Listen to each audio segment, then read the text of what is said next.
Yo, what it is, people? We back. Another day on Keep It G News. And today we talking about Charleston White. I haven't talked about him in a minute. You know, I laid off of him. I've been letting him do his thing. But he back on my radar because he back in the news.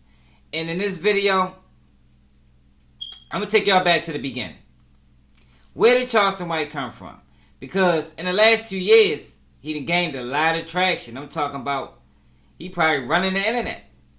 Interview after interview. You know, he the hottest thing. But I don't think most people actually remember or even know how he hit the scene. Because he hit the scene hard.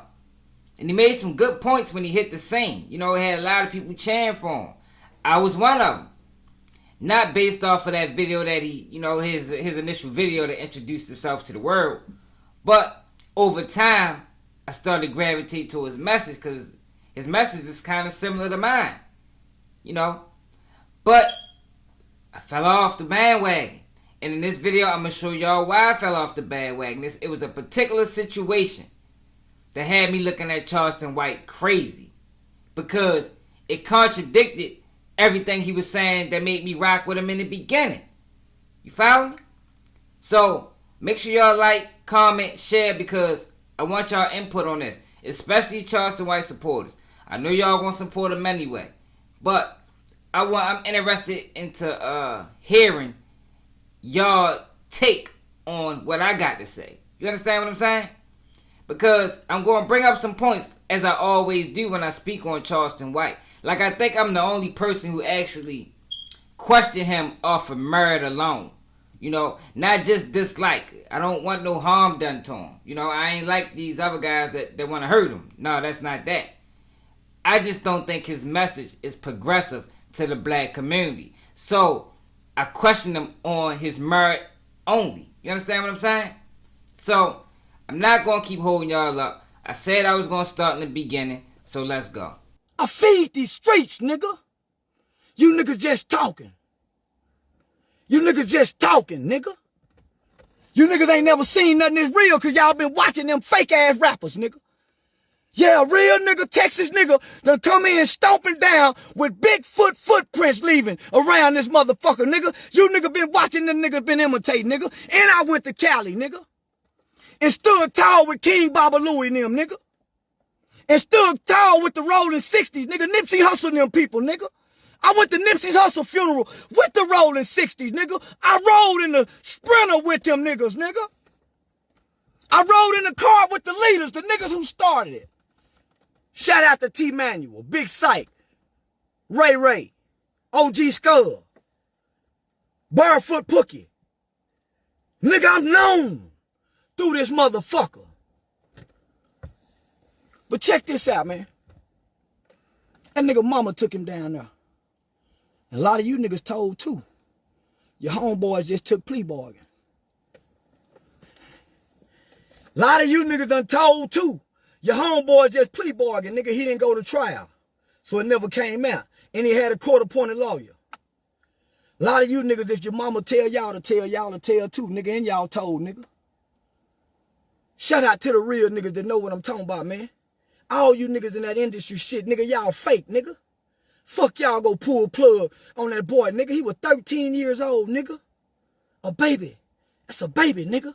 It ain't now motherfucking baby in this motherfucking country, nigga. Is upholding, adhering, and nigga submerged to those constitutions and rules of the streets, nigga. We ain't doing our kids like that, nigga. Where the real G's at and say you can't be out here, little homie? Go to school, nigga. You don't live by no street rule, nigga. You follow your mama rule. And if you do what your mama tell you to do, nigga. Kind of niggas is you niggas? Nigga, if your mama crying, nigga, you niggas that cold? Y'all a motherfucking lie. That's how I know you bitch ass niggas faking, nigga. That's how I know you bitch ass niggas faking, nigga. At 13, 12, and 13, I know a nigga stabbed somebody 93 times at 12 years old, nigga. And he spent 30 years in that motherfucker, nigga. I know a nigga stabbed somebody 93 times at 12 years old, nigga. My nigga Amp, nigga, killed somebody. You niggas ain't that about what you wouldn't do, how you live up. Go live every day, all day, and let us see. Go live every day, all day, nigga. Let's see, nigga. Go do a motherfucking real life reality on yourself, nigga, and let the world see if you really real, nigga. You ain't gonna do that, nigga. You gonna hide behind these skits, nigga. Y'all let that little boy make it, nigga. Give back his rap career, nigga. Should have kept him with Bow Wow anyway. Lil Uzi Vert, you wear skirts, nigga. Lil Uzi Vert, you wear skirts, nigga. Bitch ass niggas. You niggas fake, y'all fraud, and y'all some phonies, nigga. You niggas ain't never stood before nothing and watched nothing die to know what you would do. You bitch ass niggas ain't never killed nothing, nigga, to know what you would do. You bitch ass nigga can say anything on the internet, cause you ain't nothing in that shit in real life, nigga. Nigga, I'm tried, tested, certified, and approved, nigga. That's why I ain't been touched yet, nigga, in this city. That's why I ain't been touched yet, nigga. A nigga wouldn't even dare try to touch me in this motherfucking city, nigga. So for y'all that don't know, and y'all should know because a lot of y'all are diehard Charleston White supporters. So if you didn't know this was the video that introduced him to the world, you should. And that was Charleston White speaking on Pop Hunter. You know, Corvette, Corvette. The song took off. Good song. But paperwork got released on him.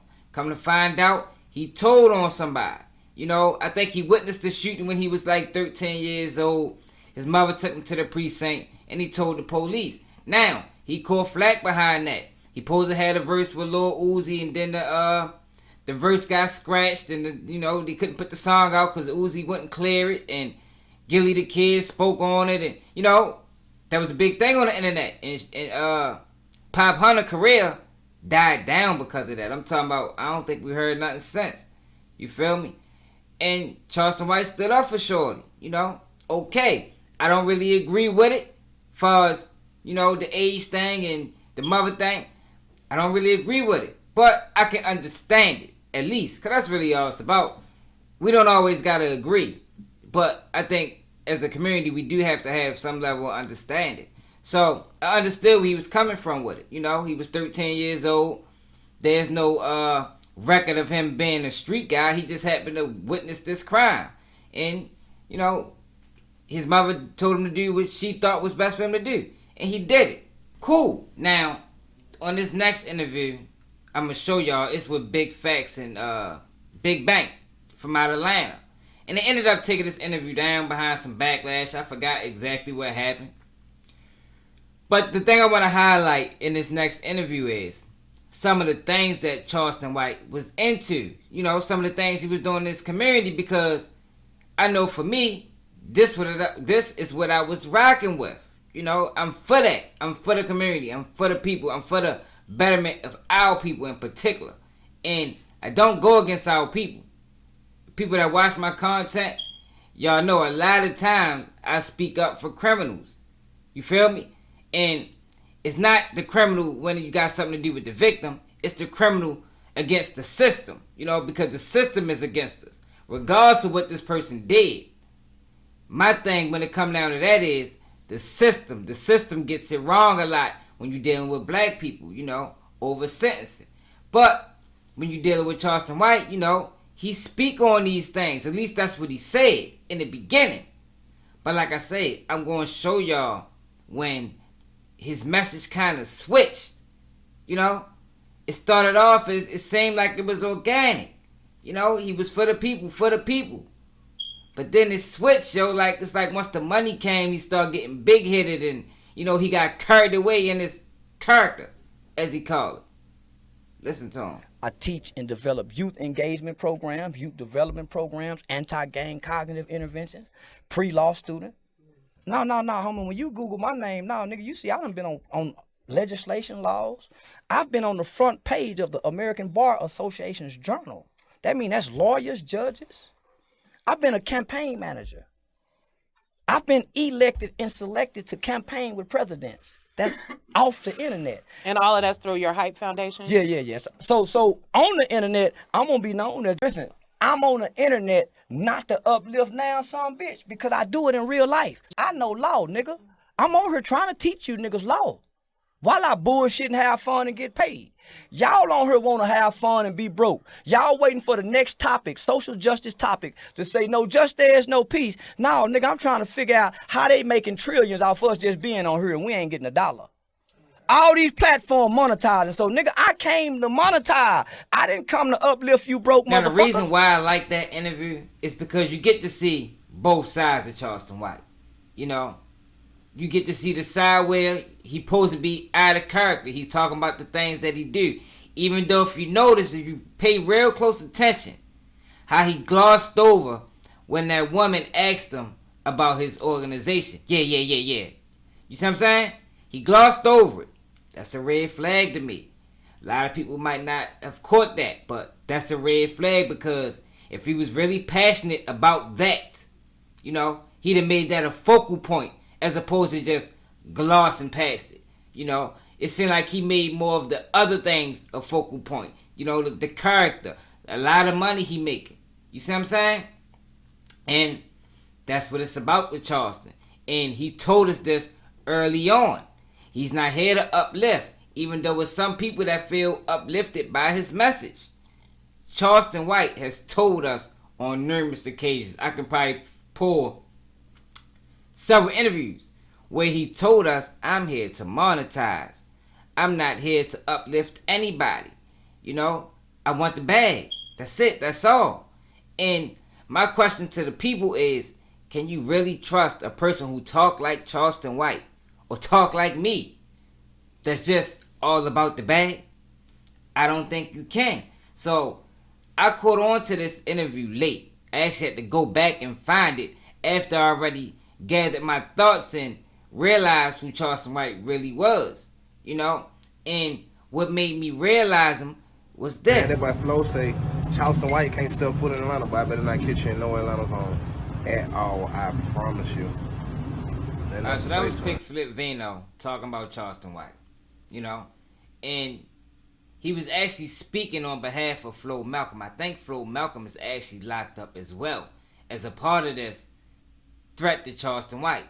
Now, when I first seen that, I was like, damn. You know? And I seen this after I seen the next video I'm going to play for y'all. And this the video of Charleston White celebrating. But before I get there, a lot of y'all might have already seen that video. But I got to play it for y'all again so y'all can, you know, fully grasp where I'm getting at with this whole video. Now, let me say this. Those guys was wrong for threatening Charleston White. And, you know, as a grown man, you shouldn't be making threats over the internet. Or no matter which way it come from. Charleston White or anybody else. You know, I think that's goofy. I think it's childish. You know, I don't think grown men should be participating in that type of behavior. You feel me? Because it's not respected at all. Like, because at the end of the day, especially you in a whole nother state, like the chances of y'all meeting up, it's probably not going to happen. It's probably slim to none. More than likely, you wasting your breath and your time and your energy. So I don't understand it. I don't get involved in it either, for the most part, you know, unless I feel played. Now, what we come to find out with this situation is Quick Flip Vino was Soulja Boy, man. We know what happened between Charleston White and Soulja Boy. We know about the Mace incident. I was actually still on Charleston White's side during the Mace incident. You can check the videos. I got them.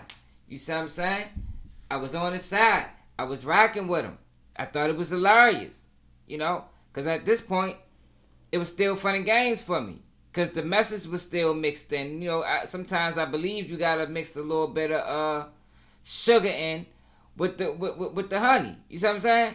Like, with our community, you can't drill people over the head with realness. Because it'll turn them off. You know, we like a little bit of fuckery every now and then. So sometimes you got to mix it in there. And I thought that's what Charleston White was doing.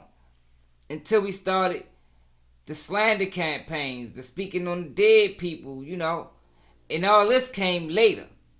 This didn't actually come yet. And in this video, I'm not going to play none of that because I don't play that on my channel. And I'm going to speak on the most recent incident. And I'm going to tell y'all my take on that because I stayed out of that for a reason. And I'm going to explain to y'all why. But before I do that, I want y'all to see how Charleston White reacted to this man, Quick Flip Vino, getting arrested. Niggas ass in jail. Hey, get on up here. I'm finna roll up a blunt. I'm on my way to the liquor store. We have an Atlanta rapper have now just been arrested for making online threats to Charleston White.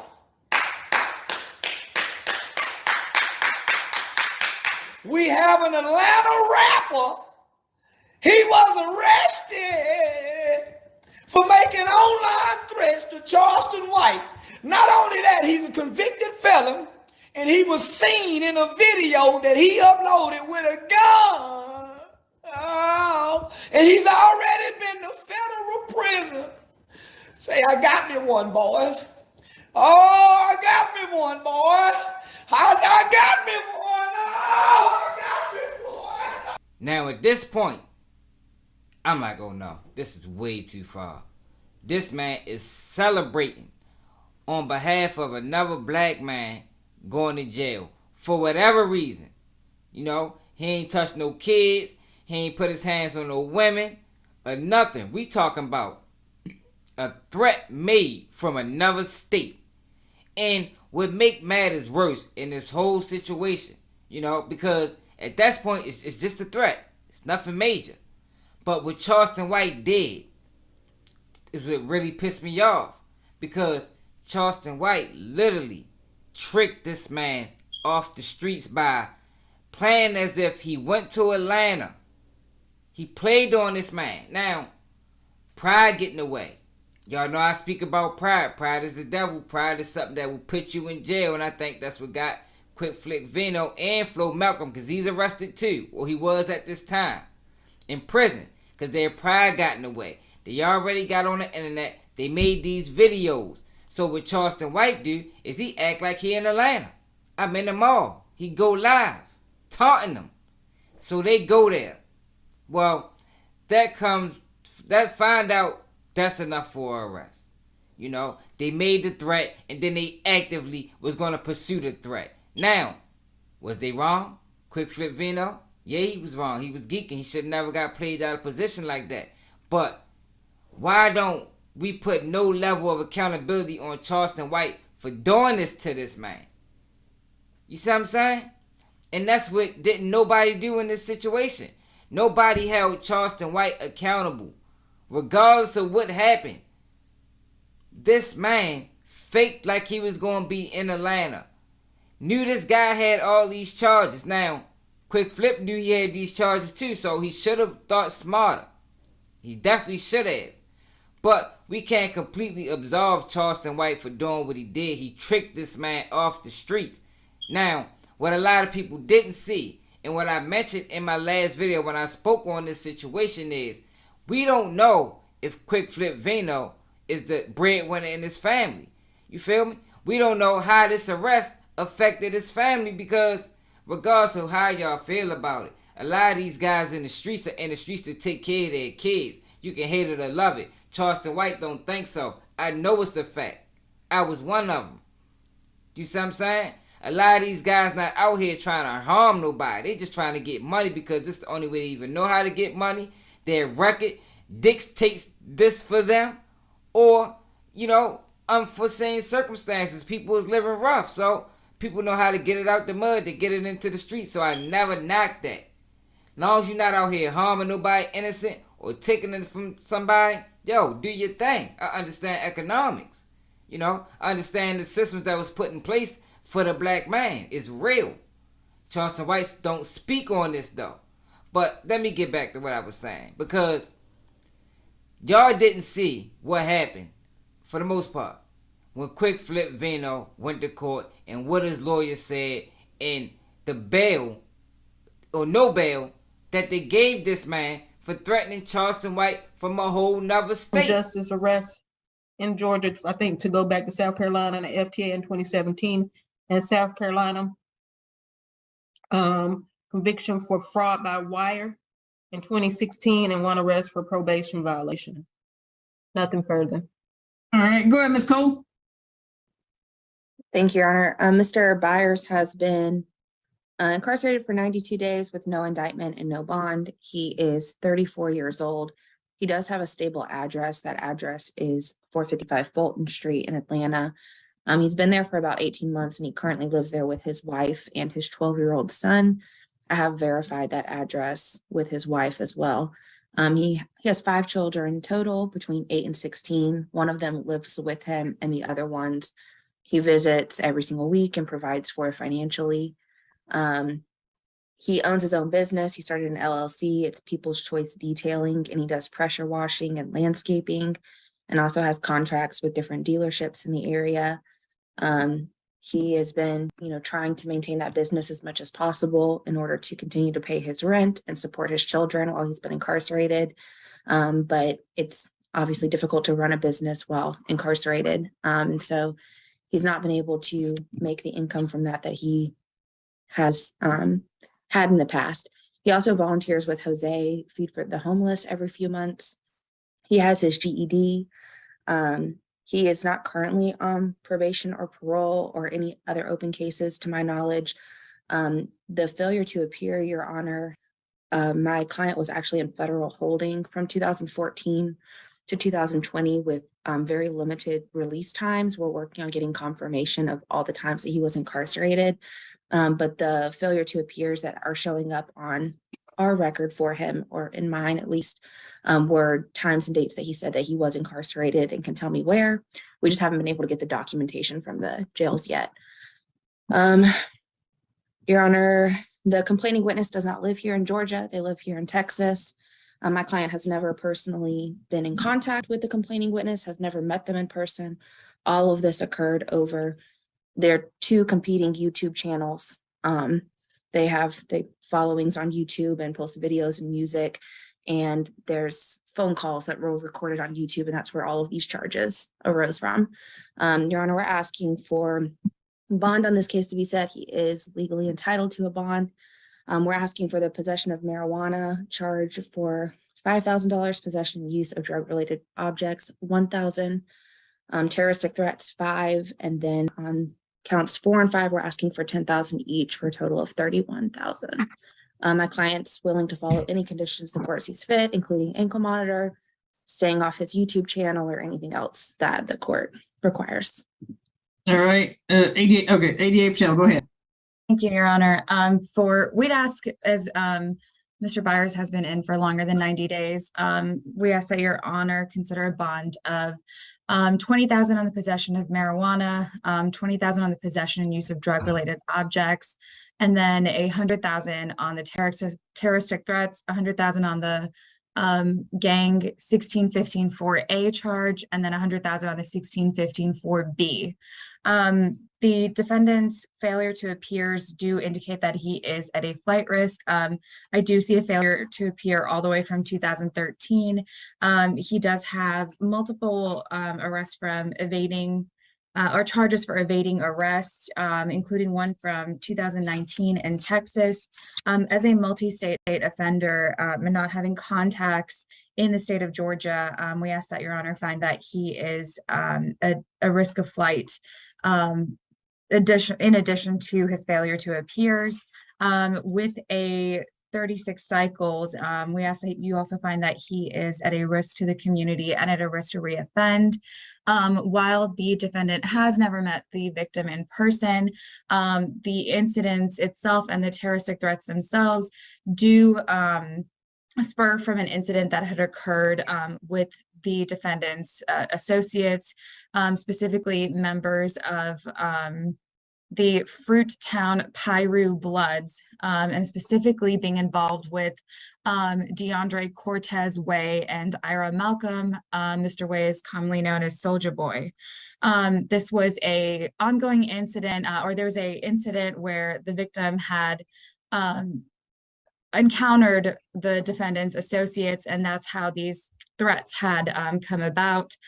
So we ask that Your Honor also have a no social media, no contact with the individuals I listed. I can list them in the chat for the court, and to have no use of social media and a stay away from Fulton County.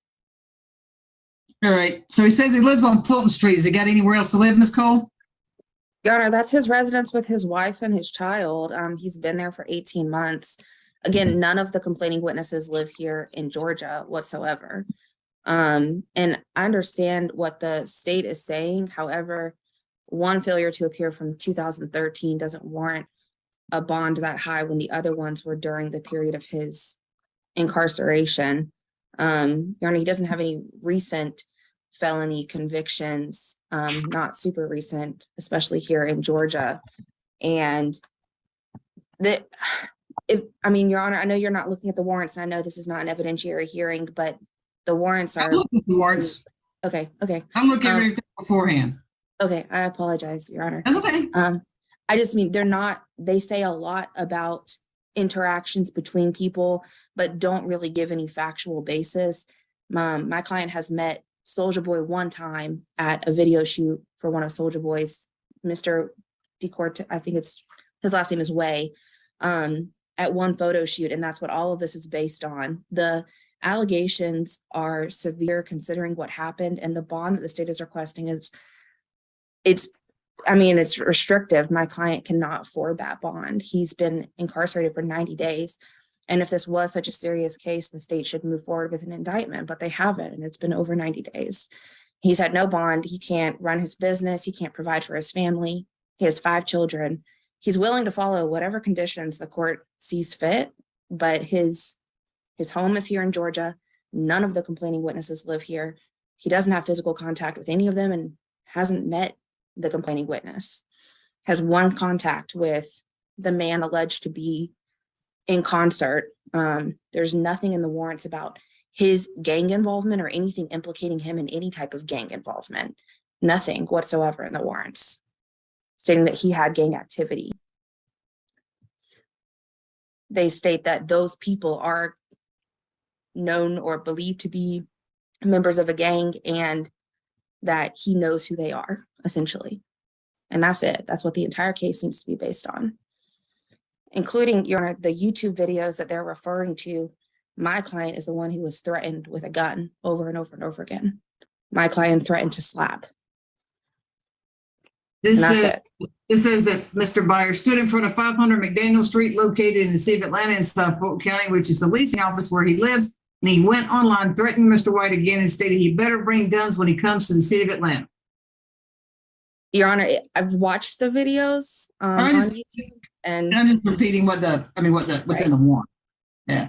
All right. No drugs unless prescribed, no alcohol, no weapon. You can have an ankle monitor paid for by the county with a 24-hour curfew. You can leave for court or to see your lawyer. No further contact with Charleston White. Stay away from 500 McDaniel Street. Stay away from Lenox Mall. Stay away from Magic City. Can't go to any of those. No further contact with your co-defendant, Ira Malcolm, or co-defendant DeAndre Cortez Way. No further contact with anybody who's a member or affiliated with Fruit Town Piru, Piru Bloods. No social media.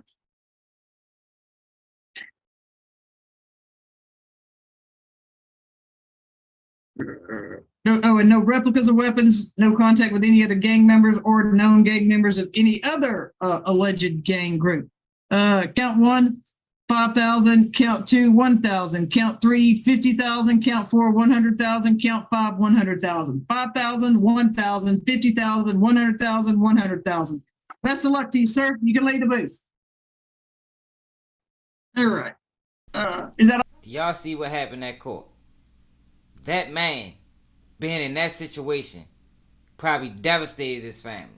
And this is a complete contradiction to everything Charleston White stand for. Like, how I looked at that situation, it was like, yo, how you gonna be for the kids, but send their fathers to jail? You see what I mean? That didn't make sense to me, and it still don't. And over time, you just kept seeing Charleston White go more and more and more into this direction of harming our community. Disrespecting King Von mother. Disrespecting FBG Duck mother. Calling Lil Snoop mother out of name. And it's like, yo, You doing all this on the behalf of entertainment? You doing all this on the behalf of money? Are these people aware of this? Are you letting them know, look, I'm gonna slander your name in the public, I'm gonna give you a couple of hours? Or are you just doing this on your own volition? Is he just doing this on his own volition and monetizing, man? People is paying to see this. But meanwhile, he tearing our community down while he building himself up. And that's all Charleston White been doing since he been on the internet. It started off as one thing, but I think he got blinded by the money, man. And he realized it's more money in talking bad to our people than it actually is lifting them up. And he chose the latter. He chose to put our people down so he can get up. And I can't rock with that message. So the question is Charleston White done? Because you got the situation with China Mac. So if you haven't seen yet, the event that I was throwing is canceled. It's officially canceled. I paid Charleston White. I paid the venue. The venue is a Live Nation venue. I will tell you exactly what happened in 24 hours. If you don't know, there is a national bill signed into action that came and originated out of New York. New York and San Francisco, there is an anti-hate bill that got pushed. If you look on the, you don't gotta believe me, just search it up. So it goes viral, and essentially what happened is the venue, which again, it's a Live Nation venue. Let me be very clear, because I hear people trying to incorrectly say things. China Mac had zero to do with this event. Whether it happened or not, zero. There's politicians who basically made the call. Basically, I don't know how they found out about it. Maybe China Mac sent it to him, but it wasn't China Mac like, oh. The politicians call the company, say, hey, you guys might be hosting a guy who has spread some anti-Asian sentiments recently, and that is problematic. He said some wild things. And the reason I didn't speak on that is because I don't speak against our people when it's in reference to other races. Now, that don't mean I agree with him, because he was dead wrong. But I can never get out here and totally slander that man. I don't do that because I don't see other races of people do that to us. You feel me? They don't give us that same level of respect. You're not going to see a black man getting drugged down the mud, and here you got another guy from another race say, hold up, and bring him back up and say, no, I'm with him.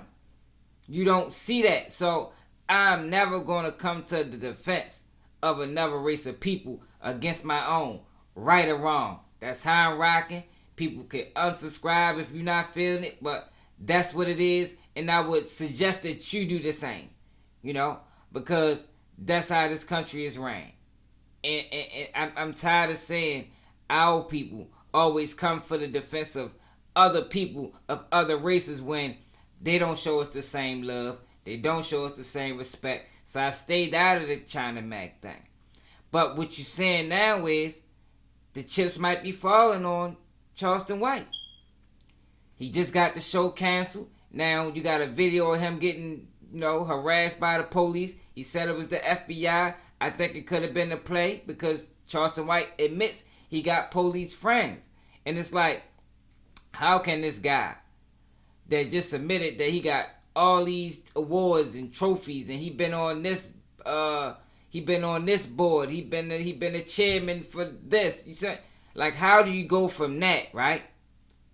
From this straight and narrow guy, he was on the election committee. That's major. They don't just put anybody on the election committee, because if you get in trouble, you basically tied to this official, whoever they is. Now, I don't know if he was telling the truth. You feel me? I didn't look more into it. But if he is, that's crazy, because how can he go from that to this? My role was my role, playing Country Boy Lane with a whole bunch of game. They don't know I got game from my presentation, how I look. I'm playing Country Boy Lane. Yeah, my name's such and such from 74 Hoovers. Oh, man, I'm from White Settlement, Texas. I don't know nothing about 74 Hoovers. They ain't got 74 Hoovers. They got some in Fort Worth, but I'm from White Settlement. See, I'm playing on these niggas, homie. I'm not playing city. You see what I'm saying? So they don't know what to expect. To the 8-Tray Gangsters neighborhood and go meet Melvin. I know Melvin from the internet. You see what I'm saying? So I go fuck with him over at 8-Tray Park. He at the park every day. I fed him at Taco Bell. When he needed an Uber, I would send that $7 Uber to him. So I'm fucking with him, learning the culture. Just hanging out at the park. The people that I'm living with in California saying, man, stay away from. So everybody warning me. I'm going and doing everything they say not doing. So when Nip died, Melvin tell me he's speaking at the funeral. You want to go? Well, Melvin need Uber money to get around. Them 60 niggas ain't sending him no money to get here. So what I did, homie, I went to California and soaked the game up from them niggas. I went and learned that Crip and Blood culture up close and personal. And that was him talking about Melvin Farmer and how he played Melvin Farmer out of position. How he was at Nipsey Hussle, how he got to going to Nipsey Hussle's funeral. And, you know, that's wild to me. Now, he's beefing with all these guys. Even the guys he mentioned in the beginning when he first came out, when he was talking about Gillian now. All those OG Bloods. These are the same guys that once Charleston White grew and got bigger, he slandered them. He talked bad about them. Said they was broke, said they was living in trailers and, you know, things like that. We all heard it. So it's like, yo, how can you trust a man who is openly and willingly backstabbed all the people that he came up saluting? Straight up. And a lot of the things that he do is contradictory. Like he say one thing and mean another. Like, you watched in the earlier clip when he was talking about Gilly and Wildlow. He said, I ain't never tell. I might be one of the realest people out. But then you get an audio like this. Case when I was 14. We was all kids who committed a murder. Every nigga in the case talked. I was the last nigga to get arrested. But we kids, homie. I'm 14, them niggas 15, 16, 17. Every nigga got arrested, told what happened. So this is what these people want you to believe. When my mama show up with this high-powered lawyer, what happened? I'm not supposed to tell my mom and the lawyer what happened? As a kid, I'm not supposed to tell my mom and the lawyer, Mama, I ain't shoot that man. My mama trying to get me to come home. My lawyer, well, my client didn't shoot him. The other kids talk. Why wouldn't we tell? We kids. So does Charleston White consider himself a snitch? Hell yeah, I'ma tell. And that's basically him admitting that he told in his case. They all told. You know? He chalked it up his age. Okay, I get it. But if you're old enough at that age, you 14, 15 years old, you should have some level of street in you. Or else you shouldn't have been involved in that type of behavior. Now, like I told you, I've been questioned a lot of times in my life. The youngest I was 16. And my mother couldn't tell me to tell if that's not what I was on. You straight up. Like, and I wasn't on that. My mother couldn't, it's nothing my mother could do at 16, 15 years old with me, yo, far as when it come down to the police. Now, I know everybody's situation is different, so, like, I don't really hold them to that, but for Charleston White to be coming out and so boldly about how real he is and all these people who standing with him, and then he come back years later, because at this point, it's 2 years later, and he talking about, yeah, we all gave statements. We all told the truth. They told the truth. And telling the truth can be interpreted as snitching because though Charleston White is home, the shooter is not. That man got 99 years to my understanding. And I don't know if it's true or not. Melvin Farmer and them, you know, they made allegations that when this guy go for his parole hearing, Charleston White shows up and say he needs to stay in jail. So it's like, what's going on with this guy?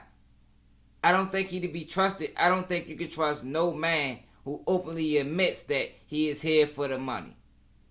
You know, it's good that he admitted, so you know what you're dealing with, but you can't trust that type of person because they will do anything for the money. They will sell out for the money. It's not about the people. You can't be about the people and for the money. It don't go that way unless the people is the one funding you and giving you the money. That's the only way. But as we know about Charleston White want to get in the movie business. You know, he not worried about the people, but the people is worried about him, and the people is uplifting him while he sit around and call people broke. And that's one thing I hate about a lot of guys on YouTube, man. Like, people get to a certain level and they forget that they start shitting on the people that got them there. Like, I promise I will never do that. Straight up. Yeah, never, biggest, no matter how big I get on my platform, y'all is never gonna hear me get on here and say that I'm up and y'all broke and y'all miserable. That will never come out my mouth. I stand on that. Straight up. I think that's disgusting, yo, for content creators to do, man. When the people is the ones that put you in position. But I think Charleston White is done, man. And this one of them situations where the same thing make you laugh, make you cry. Charleston White then built a career off of talking. And now it's coming to a point where he just talking himself into a ditch. Straight up, man. And am I surprised? No. You feel me? Because this is how it always go, man. You give a person enough time to speak, they're going to tell you exactly who they is.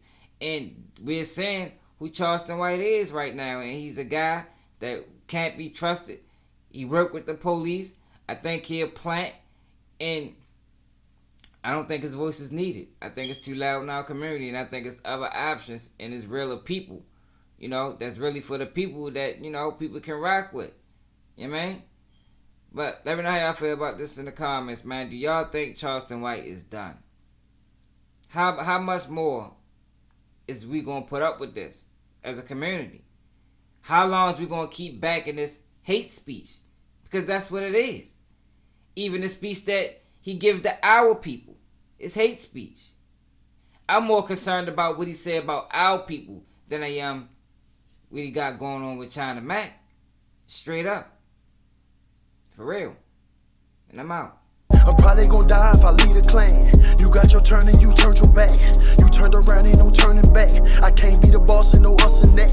I'm bringing bow and I'm bipping with 2 times. I bought the drink and the cake got a coupon. Make 20,000 a neck on a futon. Sitting out cause my brother in Jumon. Why you telling people you selling fentanyl? Why you telling feds you selling shit at all? Why you telling cops if you about to get it all? I'ma tell you nothing, I'm already squeezing. You be dreaming about your dreams. I been living out my nightmares. I been missing out in bed. The other night she was right there. I be lurking with my bros. I be crying with my mom. She be praying to the Lord that I don't turn into a monster. You be dreaming about your dreams. I be living out my nightmares. I been missing Kevin Bates.